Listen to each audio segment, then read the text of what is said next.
हाँ जी वीरेंद्र जी, आपको और हेमंत जी को गुड आफ्टरनून। और देखिए कन्विक्शन प्लेज आउट। एक हफ्ता पहले 10,800 पे सब जूझ रहे थे, आपको क्या था 12,000 दिवाली, उससे मुझे लगता है पहले ही आ जाएगी। 1650 पे आपको खड़े होकर कहा था दिवाली पे 1950 HDFC, आज ही आ गया इतना बड़ा मूव सर, आपने देखा नहीं है 4 दिन में। So conviction pays and blue chips will stand out. So yes, this has been a brilliant move and I'm very very thankful कि सबने जिन्होंने CNBC आवाज देखी है उन्होंने कमाया है सर, क्योंकि HDFC जैसा शेयर अगर 15 से 20% मूव आपको हफ्ते में दे, इट्स अ क्रेडिबल मूव। कल का मेरा मूव था सर, कैडिला 413-14 में दिलाया, 425 बिक गया बुक प्रॉफिट। टाटा पावर आपको 53-75-54 में दिलाया, 55 बिक गया बुक प्रॉफिट। और अब मेरे पे 2 बाय कॉल्स हैं और रीइटरेट करता हूं सर, 23,500 से 24,000 bank Nifty bye Diwali.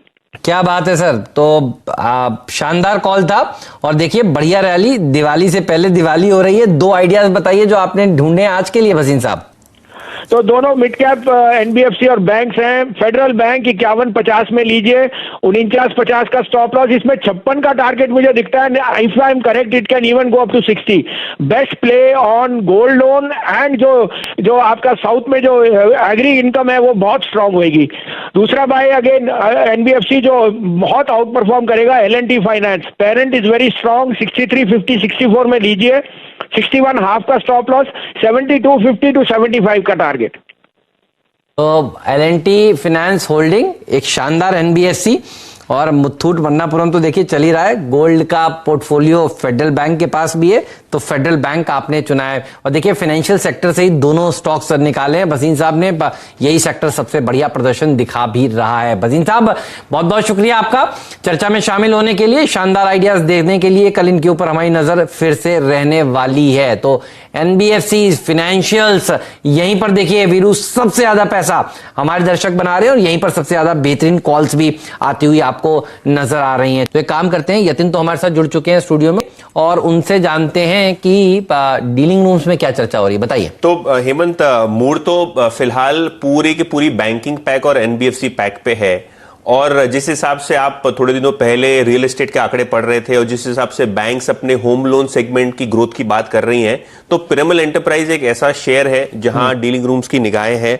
Stock ने लगभग 1600 के लेवल से करेक्शन दिया है, 1300 साढ़े 1300 की रेंज में स्टॉक काफी दिनों से ट्रेड कर रहा है। आज बहुत दिनों बाद हमने पिरामल एंटरप्राइज में देखा है कि बहुत अच्छे वॉल्यूम्स पे बाइंग हो रही है।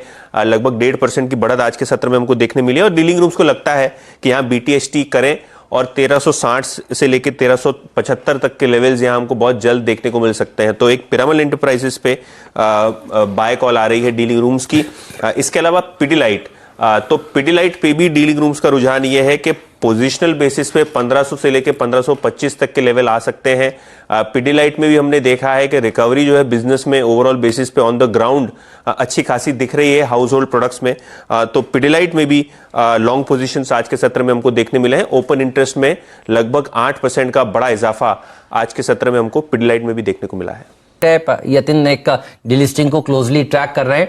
वेदांता का स्टॉक दिखाइए, वेदांता पर चर्चा करते हैं।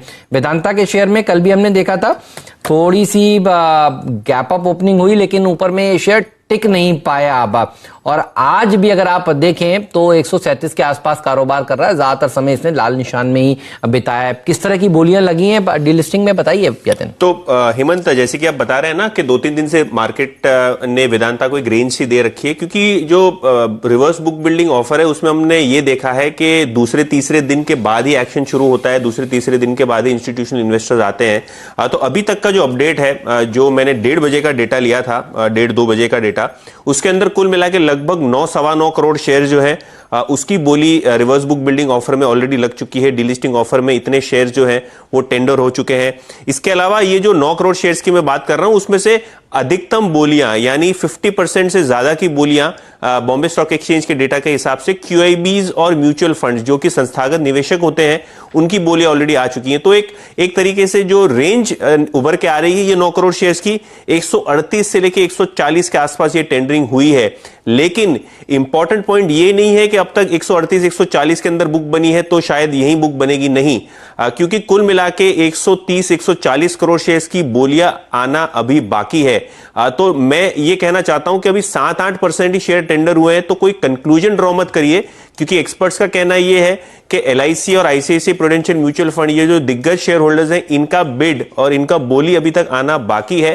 तो शायद बुधवार या गुरुवार, ये 2 दिनों में से कभी भी ये दोनों दिग्गज प्लेयर्स जो है अपनी बोलियां लगाएंगे और उसके बाद ही कोई टाइप का कंक्लूजन आप ड्रॉ कर सकते हैं कि ये डीलिस्टिंग 140 पे हो रही है, 150 पे हो रही है, 200 पे हो रही है। किसी भी एक प्राइस डिस्कवरी जो है अभी तक हो नहीं पाई है। तो ये ध्यान रखिएगा जरूर कि अगर आप बोली लगाएं तो ये ध्यान में रख के लगाएं कि इंस्टीट्यूशनल इन्वेस्टर्स अभी आना बाकी है और यहां से भी एक सरप्राइज का एलिमेंट दोनों तरफ हमको देखने को मिल सकता है। आखिरी दिन लगाए ना शुक्रवार को, वो ज्यादा सही है। बुधवार बृहस्पतिवार और देख लीजिए कहां पर जाता है, और तब तक ये भी क्लैरिटी आ जाएगी कि डीलिस्टिंग हो पा रही है कि नहीं हो पा रही है। बहुत ऊपर जाएगी तो फिर ये भी क्वेश्चन मार्क लग जाएगा कि डीलिस्टिंग हो रही है कि नहीं हो पा रही है, क्योंकि 87 रुपए पर प्रमोटर्स ने सोचा था डीलिस्ट कराने का, और रिपोर्ट्स ये कहती हैं कि सस्ती है कंपनी, 200-250 रुपए पर बोली लगाई जानी चाहिए, वो शायद सही भाव होगा इस कंपनी को डीलिस्ट कराने का। तो फिर देखना होगा डीलिस्टिंग पास होती है या फेल होती है, इसके ऊपर निगाहें हमारी